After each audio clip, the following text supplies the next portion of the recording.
ஆண்டவராக இயேசு கிறிஸ்துவின் நாமத்தில் என் அன்பின் வாழ்த்துக்கள். இன்றைக்கு நம்முடைய தியானத்துக்கு நாம் தெரிந்து கொள்கிற வேத வசனம் யோவான் எழுதின சுவிசேஷம் 15ஆம் அதிகாரம் 16வது வசனம். நீங்கள் என்னை தெரிந்து கொள்ளவில்லை, நான் உங்களை தெரிந்து கொண்டேன். நீங்கள் என்னை தெரிந்து கொள்ளவில்லை, நான் உங்களை தெரிந்து கொண்டேன்.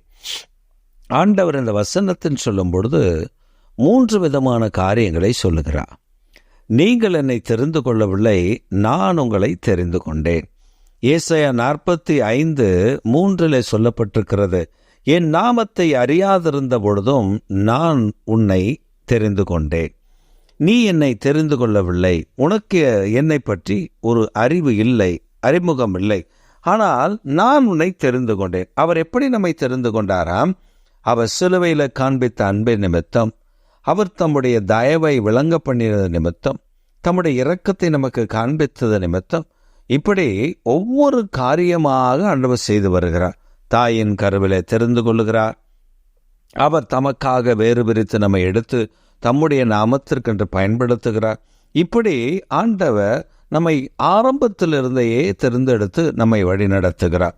ஏன் இதை நமக்கு கற்றுக் கொடுக்க விரும்புகிறார் அப்படி என்றால், எத்தனையோ ஆயிரக்கணக்கான மக்கள், லட்சக்கணக்கான மக்கள், கோடிக்கணக்கான மக்கள் இருக்கிற இந்த பூமியில ஆண்டவர் நம்மை மாத்திரம் தேடி நம்மை தெரிந்தெடுத்து ரட்சித்து அவருடைய புண்ணியங்களை அறிவிக்கும்படி அவருடைய கிருபை நமக்கு தருகிறாரு. அது எவ்வளவு பெரிய பாக்கியம்!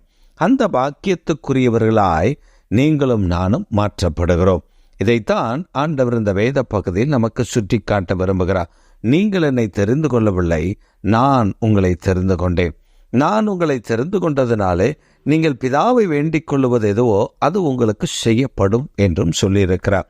ஆம் பிரியமானவர்களே, அவர் நம்மை தெரிந்தெடுத்தபடினாலே நாம் வேண்டிக் கொள்ளும் பொழுது நம்முடைய ஜெபங்களை கேட்கிறார். நம்முடைய விண்ணப்பங்களுக்கு அவர் செவி கொடுக்கிறார்.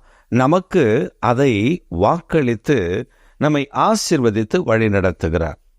இன்றைக்கு நீங்களும் நானும் அந்த தயவை, அந்த கிருபையை பெற்று அனுபவிக்கும்படி ஆண்டவர் நமக்கு கிருபை பாராட்டியிருக்கிறார்.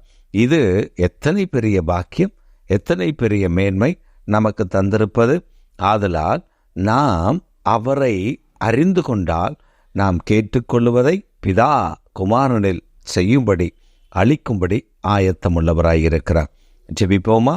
எங்கள் சர்வ வல்லமுள்ள தேவனே, எங்கள் நித்திய பிதாவே, அருமையான எங்கள் தேவனாகிய கர்த்தர், நீர் எங்களை தெரிந்து கொண்டே. நாங்களும் தெரிந்து கொள்ளவில்லை தான் ஆண்டவரே, ஆனால் நீர் எங்களை தாயின் கருவிலை தெரிந்து கொண்டு உம்முடைய நாமத்து நிமித்தம் எங்களை வழிநடத்துகிறேன். நாங்கள் கேட்டுக்கொள்வது எதுவோ அதை எங்களுக்கு கொடுக்கும்படி நீர் ஆயத்தம் உள்ளவராயிருக்கிறேன். அந்த நன்மைக்காக நாங்கள் உமக்கு நன்றி சொல்லுகிறோம். இப்பொழுது என்னோடு கூட சேர்ந்து அருமையானுடைய பிள்ளைகள் ஜெபித்துக் கொண்டிருக்கிறார்கள். எந்த தேவைக்காக உம்மிடத்தில் கேட்கிறார்களோ அத்தனை தேவைகளையும் சந்தித்து நன்மைகளை தந்து ஆசீர்வதித்து உயர்த்திவிட வேண்டும் என நாங்கள் ஜெபிக்கிறோம். கிருபை சூழ்ந்து கொள்ள பண்ணும். இயேசு கிறிஸ்துவின் நாமத்தில் ஜெபிக்கிறோம் பிதாவே. ஆமென், ஆமென்.